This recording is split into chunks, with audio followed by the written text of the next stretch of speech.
Now, in college, a good kicker is like impossible to find sometimes. You could go seasons with inconsistent kickers, missing extra points, missing field goals. And when you find that right kicker, the guy that can consistently hit what you need to hit, it's like finding the pot of gold at the end of a rainbow. Now, this weekend, Boston College landed a kicker. We're going to talk about who this kicker is, so you're going to know all about him. We're going to look at the offensive coordinator and offensive line search and talk about what we know and what we don't know. And finally, we'll look at the basketball game, another disappointing loss against a Syracuse team that looked very winnable. We'll talk about all this and more on today's show. Make sure you stick around. It's going to be a fun one. You are Locked On Boston College, your daily podcast on the Boston College Eagles, part of the Locked On Podcast Network, your team every day.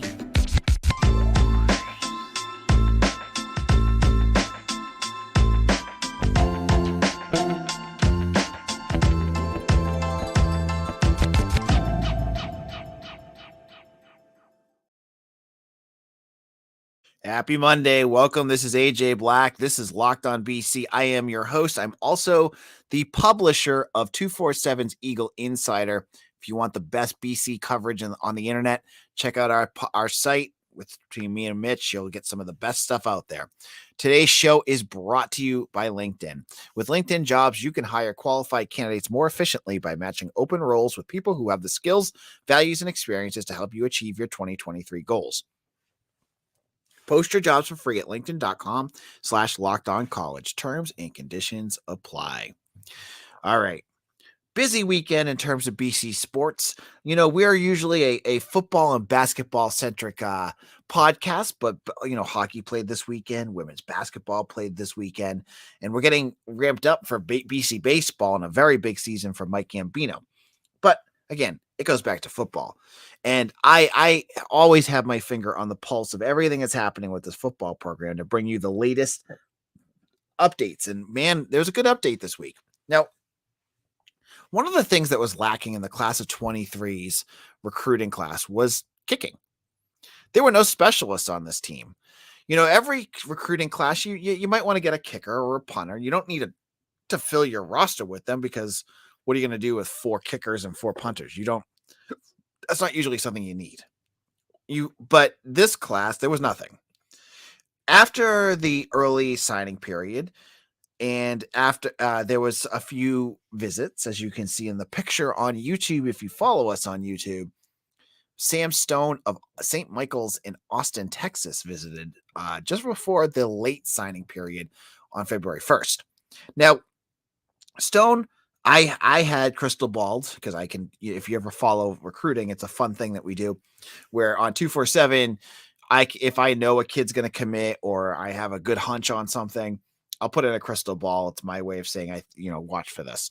A crystal ball for Sam Stone right after he committed. He had visited BC because I had heard from multiple sources that the visit went really well. And, he still had other offers on the table. He was looking at Baylor, he was looking at Ohio, and there was a few other schools that were kind of sniffing around too. He ended up picking BC. Now, why is this exciting? It's a kicker. I got ragged on the Eagle Insider boards because I was like, whoa, here's a crystal ball prediction. And they're like, oh, it's a kicker? Man, that's disappointing.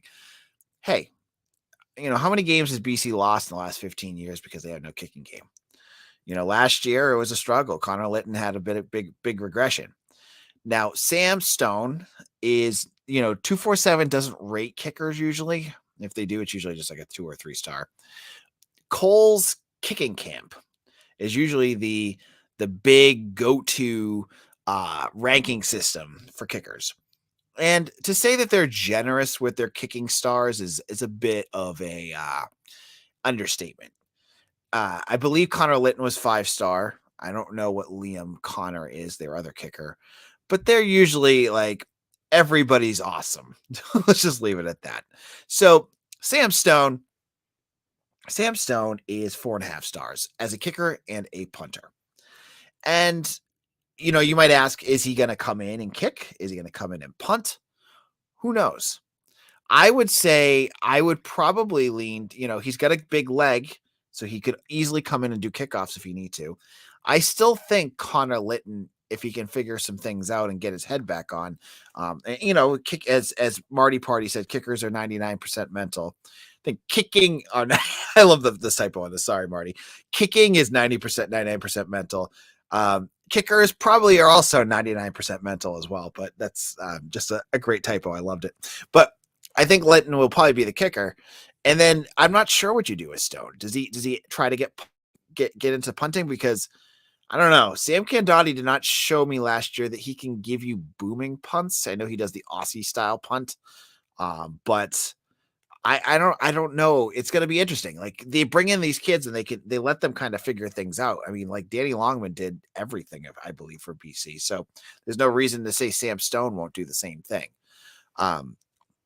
But regardless of what he does, there's a chance he's going to play right away. Like kickers are not guys that you have to redshirt to, get them more acclimated. I mean, Sam Candotti just learned how to play football like a year and a half ago, and he's punting for BC last year. Connor Litton was a freshman, and when Aaron Boumeri went down with a hip injury in 2021, excuse me, he took over, and he was kicked 80% out of his field goals. So there's no reason to say Stone can't go out there and do what BC needs him to do. I'm glad that they did this, though. I think BC needed a little bit more depth at kicking. It's obviously a kid from Texas. I'm always a Texas person. I love getting recruits from that area. It's a very talented spot of the country. This is a big one. So, it's a kicker, and we can be excited about that. Now, before we get into our second segment, I want to ask you a favor. We are pushing for 750 subscribers on our YouTube channel. And I don't know if you've done so already. If you've not hit that subscribe button, this is the time to do it now. It doesn't cost you a dime. Go to YouTube, find Locked On Boston College, hit the subscribe button. You're going to get BC videos every single day, all about everything that you want to know about the team. If you are feeling good about the program, you're going to get your news from here. I'm going to go over recruits. I'm going to go over transfers. I'm going to go over spring ball. If you're nervous about the team and feeling like maybe Jeff Halfway isn't going to be the answer, as the season goes on, I'll be the guy talking about potential replacements if that's the case. Whatever the case is going to be, we're going to have top-notch coverage here on Locked On BC. And I want each and every one of you out there, for all the super fans, sickos, BC students, BC alum, I want you to become part of our army. Hit that subscribe button right now for free. I would greatly appreciate it, and I guarantee you will not regret it. Now, in a moment, we're going to get into the offensive coordinator and offensive line coaching vacancies and talk about what we know and what we don't know as we head into some critical weeks in terms of the search. But before we do that, LinkedIn is the place to go if you're looking to add employees for your small business. LinkedIn is a partner of Boston College, and I want to tell you all about them. As a small business owner or hiring manager, you know that success in 2023 all depends on the team members you surround yourself with. That's why you have to check out LinkedIn Jobs. With LinkedIn Jobs, you can hire qualified candidates more efficiently by matching open roles with people who have the skills, values, and experience to help you achieve your goals. LinkedIn Jobs help you quickly attract qualified candidates to your open jobs with targeting tools. They go beyond resume data by using insights from your job post company and their 875 million member profiles to boost your post in front of the most qualified candidates. Identify these qualified candidates on LinkedIn Jobs and connect them for fast and free. It makes it easy to use, and when you use LinkedIn Jobs, it'll help you find the most qualified candidates you want to talk to faster. Post your job for free at linkedin.com/lockedoncollege. That's linkedin.com/lockedoncollege to post your job for free. Terms and conditions apply. This is Locked On BC. AJ Black here. I hope you all had a great weekend. I got home from a ski weekend and didn't ski when it was like 10 below, but got home and my freaking burner died out during the weekend, and it was 39 degrees in my house. No pipes frozen, thank God. And I just had the heat guy in to fix it. Seemed like a small thing. So hopefully my house is like 55 and I'm freezing right now as I record this, but hopefully it's all fixed. But you know what needs to be fixed next is BC's offense. I mean, it's 2 years now. The offense has been sputtering. Each year it's been a different thing that has torpedoed what could have been promising seasons. In 2021, it was the fall of Phil Dracovic, that big injury against UMass, and then Dennis Grossel's struggles. Last year, we're going to all have PTSD thinking about it, was the offensive line. And Hafley has been decisive in fixing some of these problems. Credit to where credit's due. He went out there and first addressed the offensive line in the transfer portal. He probably made the biggest move of the offseason by making sure Christian Mahogany came back, because now you have an all-ACC offensive lineman who's going to be one of the best guards in the country this year. You're also getting keep calling him Zach Taylor, Logan Taylor, a tackle from UVA, and Kyle Hergel from Texas State. I love saying his name. It's always a fun one. 2 hog mollies who have played for quite a while, who are going to shore up an offensive line that should be vastly improved from 2022. On top of that, Hafley has made a series of coaching moves that I think are worth watching. We are now almost into a full month without an offensive coordinator, which I don't know. If you're listening to this, you know what Boston College is like in terms of the school, in terms of the administration, in terms of the glacial pace that which they hire and fire coaches. I mean, if you're like me and you're on Twitter and you're 7 and Brandon Marcello and all the other big names out there, Pete Thamel, they talk about, a team losing a coach, and within like 3 days they have a new coach. And it seems like that across the country. It goes from teams as small as, I'm not even calling them small, but like teams like Duke filled their role like within 3 days, all the way up to Alabama, who lost Bill O'Brien last week to the Patriots and already have an offensive coordinator like 4 days later. I know it's Alabama, but I'm just saying it stretches the gamut. And then you have BC, who have not filled their position. And I don't know what's taking them so long. That's the biggest question mark. This isn't the first time they've done it. If you remember last year when Frank Signetti left for Pitt, it took them about a month to hire John McNulty. And to do with the NFL, which is one of the things I wonder about. Don't know what's taking so long. There's multiple different theories of what's happening that's taking this offensive coordinator role so long to get hired. Now, Hafley was on, as I said last week, Hale and Adelson's ACC Network show, and it made it sound like he's pretty close to hiring somebody. Like maybe they're just filling out the contract and finishing some things. That could be the case. I also wondered if it had to do with the NFL playoffs, if they're looking at someone on an NFL staff, because we all know Jeff Hafley really likes coaches that have NFL experience. And there's coaches out there. You look at the San Francisco 49ers, there's other coaches that have connections to Hafley. So that could have been a case too. Or that what a lot of pessimists say, and hey, I don't blame you for saying it, because it's fair to say it in any case, right? Is that no one that they're struggling to find anyone on their list, that they may have had some big names or names that they were really interested in, and Jeff Hafley has tried to reach out to them and they showed no interest. Look, I'll be truthful with you here. If you're an up and coming offensive coordinator, say you're on you're a positional coach on a decent NFL team, or you're a group of 5, offensive coordinator who's looking to move up, would you risk your potential career by hitching your wagon to a team that went 3-9 last year? It's an honest question to ask. Money talks, but also people are not just automatons that just take money. They look at situations. They look at what they're getting themselves into and the ramifications if that move doesn't work out. If Jeff Hafley goes out there next year and say he goes 5-7, and that's the end. If he goes 5-7 against that schedule, I'm all on board with moving on to a different coach. But if you're a coordinator, now you're out of a job too, because the next head coach is going to get somebody new. So that's a tough sell, because he can preach, Hafley can preach to potential candidates, look, I'm going to do this and I'm going to do that. But there's always going to be this nagging feeling on these coaches. Like, do I really want to do this? Is this worth it? Is he really able to back what he says? Whether he can or not, it's what people think. So that might make things harder for a coach that maybe Jeff Hafley wants to come in here.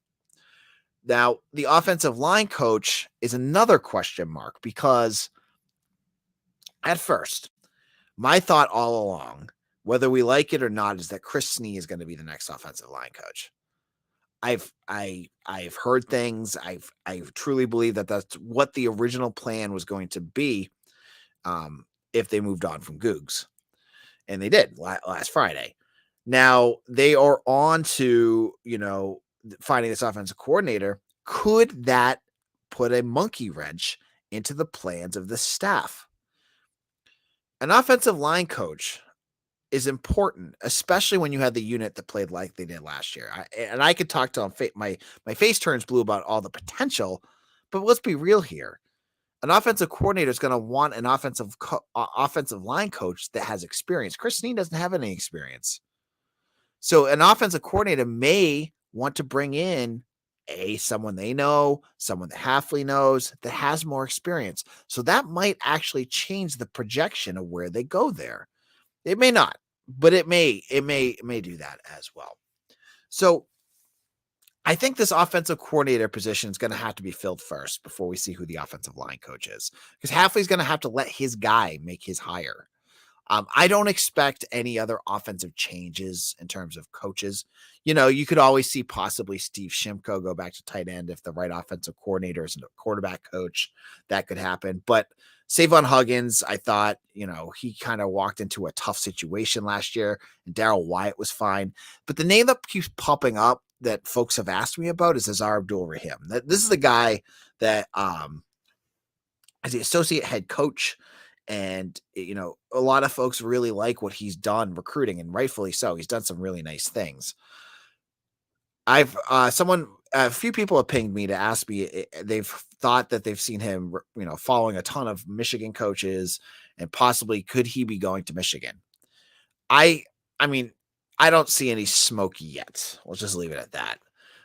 Michigan has most of their positional coaches still in place. A very easy open fit. Now, they lost their associate head coach, Biff Poggi, who you remember was the guy that helped drag Clinton Burton Jr. From BC to Charlotte. He's the new head coach at Charlotte, right?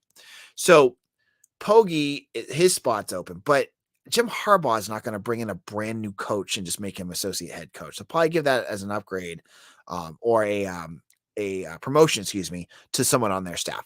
So I don't right now, and it could change. I'm telling you what I know right now, that I don't see Azar Abdul-Rahim leaving. I just don't see the match there yet, because they have Chris Partridge as well, who's obviously does what he does. But that's my thoughts on the coaching situation. I don't know what you have thought about it, but in our final segment, I want to look at the basketball game. I have some questions. I got some really, really big questions about what the heck happened in that game. And we'll get into what happened with BC in just a moment. But before we do that, I want to talk about our good old friends at Built Bar. If you know me, you know I am a big fan of the Built Bar. They are 100% covered in chocolate, and they're a delicious treat that it's low in fat. You got to try it. We just got through the holidays. I know my goal is to eat a little healthier this year. And if you're like me, where you want to eat healthier but don't want to compromise taste, then man, I've just got the thing for you. You got to try Built. With Built's, healthy is actually tasty. Seriously, you won't think they're good for you, but they are. They are really good in terms of 130 calories, 4 grams of sugar, and a whopping 17 grams of protein. I mean, we're going to beat that. But now, get this. You can go to Built.com to get your Built Bars lock15 with your promo code, or you go to your local Walmart or Sam's Club. That's right. Head to your nearest Walmart today. Head right to the pharmacy section and grab yourself a box of Built Bars. You can pick up a 4-bar box of cookies and cream, double chocolate, or coconut puffs. And if you're close to Sam's Club, run in and grab a 13-bar box with our hit flavors brownie batter and churro euro. You can thank me later. Make sure to head on over to Built. Check out built.com. This is AJ Black, Locked On BC. Thank you, all of you who have subscribed to our YouTube channel. If you haven't done so already, do it right now. All right. We're going to switch topics here. We talked football for quite a while. We're going to talk basketball here. BC lost against Syracuse on Saturday, Karate Kid night, 77-68. And this was it was a tough game to lose because it showed some real issues with BC that I thought really kind of made me a little worried. Now, when you're talking Syracuse, you're talking Jim Boeheim, who made some interesting comments after the game. And then after the game, we got to you can sit back and you can watch what happened in this game. What stood out to me, I watched it, I saw it with my own eyes, was BC shot 35 3-pointers, or attempted 35 3-pointers. So they hit 11. That's not going to win BC any games. That BC is not a team that can shoot threes. Now, before you get into this, I know when you play against the zone, they're going to give you the 3-point shot. But what disappointed me was that BC couldn't find that soft spot in the middle of the zone, get it to Prince Aligbe or even Devin McLaughlin, who could, fire the shot off from there, but he kind of hesitated quite a bit. They just continued to rely on that 3-point shot. Now, credit to BC. I mean, they shot 31%, which isn't terrible for them. It's not bad at all. But it was frustrating to watch their complete inability to attack the zone. And Quentin Post, I think, got exposed quite a bit here. Jesse Edwards had quite a game offensively against him. But it was just frustrating to watch because, BC doesn't have a perimeter shooter. If they had a perimeter shooter that they could rely on, they would have been in a much better shape here. But they're missing that. I think Donald Hand was going to be that guy, and now he's hurt. Jaden Zachary obviously hasn't been the outside shooter you'd hope he'd be, and Mason Madsen hasn't either. This game was winnable, and that was tough to watch too. And credit again to Prince Aligbe, who had some really big moments down the stretch, including an alley-oop and a swat near the end of the game. But the big moment of the game was another BC mistake, and it was TJ Bickerstaff who made it. Now, BC just made a great defensive stand against Syracuse. They're down by 6. They get the ball back. I think there's a minute 30 left in the game. They go down the court, and I think it was Mekhi Ashton Langford who had the ball. Tries to cut over, go across the court, and TJ Bickerstaff gets called for a very blatant moving screen. And especially it was right in front of the referee. Gets called for a clear offensive foul, and that was the game. Syracuse put it away after that, and BC loses by 9. This was tough to watch because BC had this game. They were right there. They could have won this, and they still weren't able to put them away. I mean, the other interesting stat was the disparity in free throws. And I don't think this is a reffing issue. I saw a lot of folks complaining about this. BC had 4 free throw shots the entire game. Syracuse, I think, had 24. But, I mean, just use context to explain. I mean, it's not that hard to see why. If you watch BC's offense, it was just a lot of perimeter passing as they struggled to get the ball in. And they weren't attacking the net. If you're not attacking the net, you're not going to draw fouls. That's what happened. Syracuse was much more aggressive. They were able to get at that defense. They got to the line more. I saw a lot of people complaining about that, but I think that's more of a symptom of the inefficiency of the offense more than some sort of ref issue. But that's just, I don't know what you think. In terms of just more trouble this weekend, Syracuse women's basketball beat BC basketball, BC women's, and men's hockey fell in penalty shots to Lowell. So not a great for BC at all. But let's get to a few quick questions, and then we're gonna head out of here. Frank Ryan had a good comment. I know it's a depth issue, but TJB should simply not be on the floor in the final 5 minutes. Guy is an anchor on I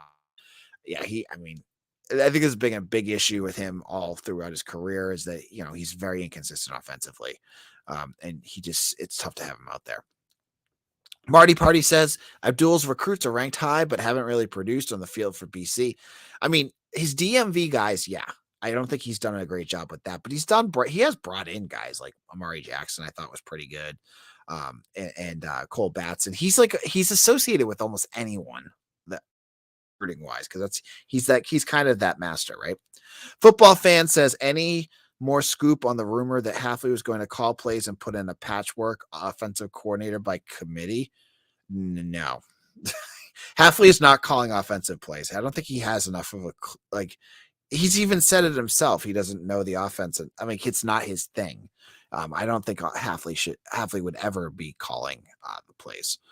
And will BC give the offensive coordinator a 3-year guaranteed contract? I don't know. I don't know what this. I don't get into the business end of things. And because BC is a private institution, it's really hard to get information on contracts. So some good questions here. Well, I'm going to head on out.